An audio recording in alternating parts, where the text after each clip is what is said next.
podcast.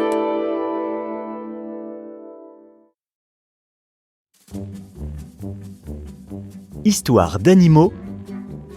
Le martin pêcheur, un plongeur solitaire. Je voudrais vous raconter comment vit le martin pêcheur, un des plus beaux oiseaux de France, l'oiseau bleu des légendes. Imaginez ça, tout bleu, avec des points blancs sur la tête, des points blancs aux ailes, une traînée de petits traits blancs au milieu du dos, la gorge blanche et marron, du marron autour des yeux et un grand bec. Une merveille d'oiseau. L'ennui, c'est qu'on le voit rarement, tant il vole vite entre les branches des arbres de la rivière. Et quand il plonge, ce n'est rien d'autre qu'un tout petit obus bleu qui plonge dans l'eau, ressort et disparaît. Car il plonge, pour pêcher bien sûr, d'où son nom. Un drôle de bonhomme, solitaire. Il vit en couple 6 mois par an, de janvier à juillet, mais le reste du temps c'est tout seul. Où le voir ? Au bord de toutes les rivières, rapides ou lentes, pourvu que leurs rives soient faciles à creuser. Pourquoi là ? À cause des poissons évidemment. Des petits poissons, ceux qui font moins de 7 cm. Martin pêcheur s'embusque sur une branche dominant la rivière, guette en bas, voit un poissonnet, plonge à toute allure, ressort de l'eau poisson au bec, se réinstalle sur sa branche, lance son poisson en l'air pour le rattraper du bec et l'avaler tête la première. Et puis recommence. Avec un peu de chance, vous pourrez le voir prendre l'affût en l'air, aile bleue battant à toute allure, pour plonger au bout de quelques secondes et vite ressortir de l'eau, parce qu'il n'a pas les pieds palmés et qu'il est bien incapable de nager. À vrai dire, vous l'entendrez avant de le voir. Un tit-tit-tit qu'il lance à tout moment, ou un crit-trit-trit-trit quand il est excité. Ne bougez plus. Si vous voyez, il lancerait son zut-zut d'alerte et disparaîtrait. Mais quand vous avez repéré un martin pêcheur, attendez janvier-février pour le voir au travail. Un travail de sapeur. Parce que son nid, c'est un terrier. Un terrier qu'on creuse à 2, monsieur et madame martin pêcheur. Et d'abord, il faut qu'ils dansent leur petite danse d'amour. Ah, c'est très beau à voir. Les 2 oiseaux bleus se poursuivent entre les branches sans feuilles de l'hiver, plongent dans les buissons, ressortent, grimpent à toute allure en l'air, virevoltent, un balai d'azur et d'émeraude. Une fois qu'ils ont bien dansé, lui, il plonge, attrape un poisson et le donne à la dame. Alors, 3e acte avant la conclusion, on se perche côte à côte sur une branche et on se salue, mais indéfiniment, en se penchant en avant, et puis le mâle étale sa queue et on s'embrasse. Oui, de bec à bec, très tendrement. L'oiseau bleu a peut-être inventé le baiser sur la bouche. Et puis c'est l'accouplement et vite au boulot. Vous les voyez alors, tous les 2, agrippés à la rive, qui forme un petit talus, gratter d'abord la terre avec leurs ongles, puis, dès qu'ils ont fait un trou suffisant, fouiller avec le bec et s'enfoncer peu à peu dans le sol, repoussant la terre avec leurs pattes.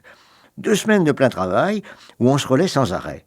Ils creusent ainsi un tunnel de 6 cm de haut, 5 de large, et d'1 mètre de profond. Au bout, une belle petite chambre. Tout ça nous a amené au début d'avril, parce que les préliminaires, la danse et salut, ça dure très longtemps.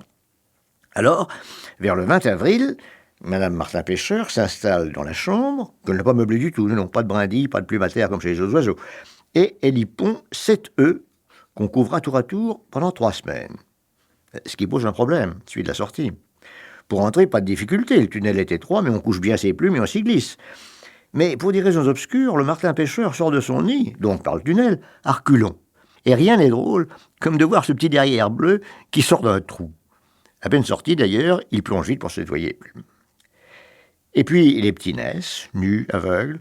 Leurs plumes sortent très vite, mais ils auront l'air de petits hérissons. Parce que ces plumes, au début, quand ils sont dans la chambre du fond, seront enfermées dans des gaines cornées, comme ça ils ne s'abîment pas quand ils vont chercher à manger. Parce que père et mère les nourrissent. Vous les voyez alors sortir du tunnel, plonger, attraper un poisson, le rapporter, entrer dans le tunnel, le fourrer dans un bec ouvert qui attend, à la porte de la chambre, et reculer et recommencer. Près d'1 mois ça durera. Et puis, au bout de ce mois, les petits s'envoleront, chacun ira s'installer à son compte, quelque part au bord de la rivière. Pendant ce temps, les parents se mettent à creuser un second terrier, souvent à côté du premier, et une seconde couvée s'envolera vers le 15 août. C'est à ce moment-là, après le 15 juillet et avant septembre, que vous verrez le plus de martins pêcheurs. Les 14 petits de l'année, enfin 2 fois 7, traînent au bord de la rivière, chacun cherchant un territoire. Ils vont très loin quelquefois. On a retrouvé en pleine Catalogne des martins pêcheurs qu'on avait bagués en Suisse. Mais les parents restent fidèles à leur rivière, chacun chez soi, à 1 kilomètre l'un de l'autre, mais sur la même. Évidemment, quand les rivières gèlent, ils meurent de faim. Et c'est peut-être pour cela que les martins pêcheurs ne soient pas plus nombreux, malgré l'importance des couvées. Et naturellement, cet oiseau bleu a sa légende. Quand il crie de colère parce qu'il voit pas de poisson dans sa rivière, son cri est une sorte de « non, hein », d'où la légende. Ça se passait sur l'arche de Noé, où Noé commençait à s'ennuyer. Alors, avant de lâcher la fameuse colombe qui devait revenir avec un rameau d'olivier pour lui expliquer qu'il y avait maintenant des terres émergées quelque part, Noé a lâché un martin pêcheur. Il y avait tant de poissons sur l'eau du déluge qui recouvrait tout, que le martin pêcheur s'est mis à pêcher. Tant et si bien qu'il a perdu l'arche, qu'il ne l'a jamais retrouvée. Et alors, depuis, il continue de voler en criant « Noé, Noé !»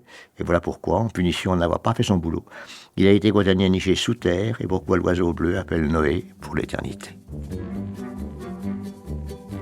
Les histoires d'animaux de Jacques Trémolin, un podcast à retrouver sur toutes les plateformes d'écoute et sur podcastpluriel.ina.fr.